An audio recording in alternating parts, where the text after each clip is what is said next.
नमस्कार मंडळी, महाराष्ट्र टाइम्समध्ये तुमच्या सगळ्यांचं स्वागत करते. तर आज आपण अभिनेत्री हेमांगी कवी हिच्यासोबत गप्पा मारणार आहोत. त्या गप्पांचा विषय नेमका काय असणार आहे तर 2023 हे वर्ष तिच्यासाठी कसं गेलं, कसं होतं, त्याचबरोबर येतं जे वर्ष आहे 2024 हे वर्ष तिच्यासाठी काय असणार आहे, त्यात संकल्प नेमका काय असणार आहे, हे सगळं आपण पाहूयात. सर्वात आधी महाराष्ट्र टाइम्समध्ये तुझं खूप खूप स्वागत करते. थँक्यू. ओके, तर आपण पाहणार आहोत की 2023 हे वर्ष तुझ्यासाठी कसं गेलं, त्यामधल्या मज्जा मस्ती काय आहेत, सगळंच काय. माझं नेहमीप्रमाणे छान गेलेलं आहे आणि मी खरं सांगते, उगाचच ऑन रेकॉर्ड असं कसं सगळं माझ्या आयुष्यात छान छान आहे असं नाही, पण खरंच चांगलं गेलं. काही वाईट घटना घडल्या नाहीत यावर्षी. सो नाटक करत होते मी, एक ते समहाव ते चाललं नाही, पण त्याने सुरुवात झाली माझ्या वर्षाची. त्याच्यानंतर मग मी दुसरं नाटक करायला घेतलं, जन्मवारी. त्याच्यानंतर आता हे माइलस्टोन्स आहेत. त्यानंतर दो गुब्बारे नावाची माझी वेबसिरीज पहिली वेबसिरीज ऑन एअर गेली. त्याच्यानंतर ताली नावाची वेबसिरीज आली. त्याच्यानंतर ही सिरियल करते जी झी टी व्हीवर आहे आणि 10 वाजता येते. सो प्लीज माझ्या सगळ्या मराठी प्रेक्षकांना मी विनंती करेन की तुम्ही प्लीज झी टी व्हीवर 10 वाजता कैसे मुझे तुम मिल गए ही सिरियल बघा. आणि जन्मवारीचे प्रयोग चालू आहेत. सो असं सगळं चाललेलं आहे. मग यावर्षीच्या काही आठवणी ज्या खास तुम्हाला लक्षात राहतील असं काय आठवणी सांगू? तशा चांगल्या वाईट तशा काही अशा आठवणीत राहण्यासारख्या नाही आहेत, पण मुळात ना मी सतत असं म्हणजे ना खूप छान जगत असते. त्याच्यामुळे हे एक सॉलिड काहीतरी नाही. माझा प्रत्येक दिवस हा सॉलिड असतो. कधीतरी असं होतं की अरे यार, मुळात सोशल मीडियावरचे जे कमेंट्स असतात त्याने नक्कीच आपण ना डिस्टर्ब होतो.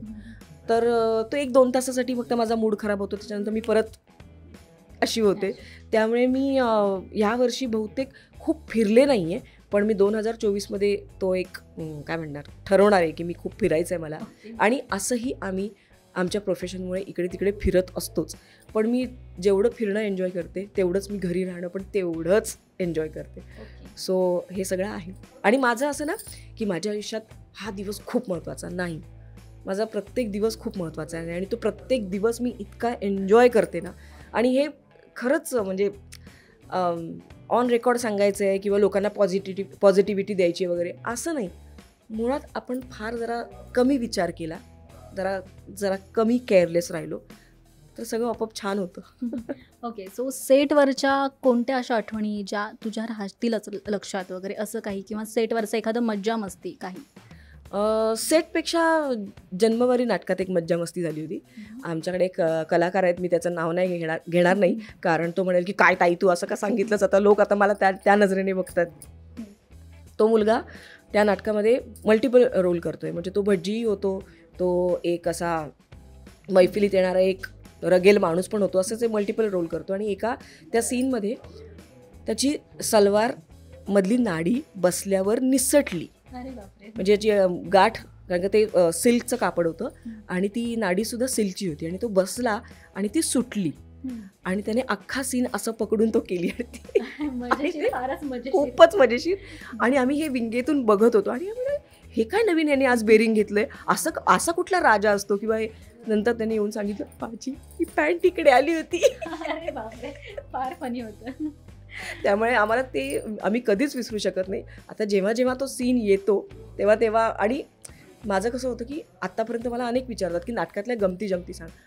काहीच इतक्या वर्षात कधीच कुठल्या नाटकामध्ये, म्हणजे जेवढी नाटकं 7-8 नाटकं मी केली त्यात कधीच असं घडलं नाही. काय ना काहीतरी म्हणजे केकच नाही आहे, थर्माकॉलचा केक आहे वगैरे, पण हे पहिल्यांदा घडलं. आणि जेव्हा मी मोठ्या कलाकारांचं ऐकायचे किंवा भरत जाधवने सांगितला किस्सा ऑल दी बेस्टमधला की असं झालं होतं तसं झालं होतं, तेव्हा मला वाटायचं की बाबा माझ्या नाटकामध्ये असं काही होतच नाही, ते झालं. ओके, सो 2023चे काही अचिव्हमेंट्स काही असतील तर? मी जसं म्हटलं की माझा रोजचा दिवस ही माझी अचिव्हमेंट असते. आपण दुसरा दिवस सूर्य बघतोय, दुसरा दिवस बघतोय, ही खूप मोठी अचिव्हमेंट आहे. त्याच्यामुळे हे काय म्हणतात, एखादी सिरियल मिळणं, एखादं अवॉर्ड मिळणं, ह्याच्यापेक्षा आपल्याला दुसरा दिवस बघायला मिळतोय, ही सर्वात मोठी अचिव्हमेंट आहे. खूप वेगळं उत्तर आहे, सगळ्यांपेक्षा वेगळं. त्याचबरोबर आता 2024 वर्ष येते, तर त्या वर्षी काय संकल्प वगैरे केला आहेस का? काय तुझे स्वप्न आहेत? अजून काय म्हणतात, विल पॉवरने अजून चांगलं काम करायचं आहे. अजून तब्येतीकडे जास्त लक्ष द्यायचं आहे, कारण कोविडनंतर आपल्यामध्ये बरेच बदल झाले. माझ्या आयसाईटमध्ये बदल झाला आणि मला असं वाटायला लागलं की अरे असं का सगळं धुसर दिसतंय, तर त्याच्यावर काही काम करता येईल का, म्हणून मी ओव्याची पानं खाते. ओके. त्याच्यामुळे मला कोणतरी सांगितलं की रोज ओव्याचं एक पान खाल्लं की तुमची आयसाईट जरा बरी होते, तर मी ते करणार आहे. अजून खूप पुस्तकं वाचणार आहे, थोडं पेंटिंगकडे लक्ष देणार आहे, कारण ते माझ्याकडून काही केल्या होत नाही आहे. म्हणजे मी सुरुवात करते आणि समाव माहीत नाही काय होतं आणि ते राहून जातं, तर त्याकडे लक्ष देणार आहे. येस. आणि रोजचा दिवस मी जगत असते, त्याच्यामुळे मला वेगळं काहीतरी त्याच्यासाठी वेळ काढायचं आहे असं होत नाही. 2024 या वर्षाचा संकल्प जो आहे तर तो तुझा सांगितला, पण प्रेक्षकांना काय सांगशील? मी माझ्या लाडक्या सगळ्या प्रेक्षकांना हेच सांगेन की एकदाच मिळालं आहे हे आयुष्य, ते पुरेपूर जगा, प्रत्येक क्षण जगा. म्हणजे नेमकं काय करायचं, म्हणजे नेमकं होतं काय, तर खरंच ग्रेटफुल राहा, कृतज्ञ राहा की तुम्ही सकाळी उठून दिवस बघू शकता, तुम्ही चालू शकता, तुम्ही बोलू शकता. ह्या सगळ्या छोट्या छोट्या गोष्टींसाठी काही लोक नाही आहेत तेवढी ब्लेस्ड, तर आपण आहोत. त्याबद्दल खरंच निसर्गाचे, देवाचे आपण उपकार मानले पाहिजेत, आभार मानले पाहिजेत की मला हा दिवस मिळतोय.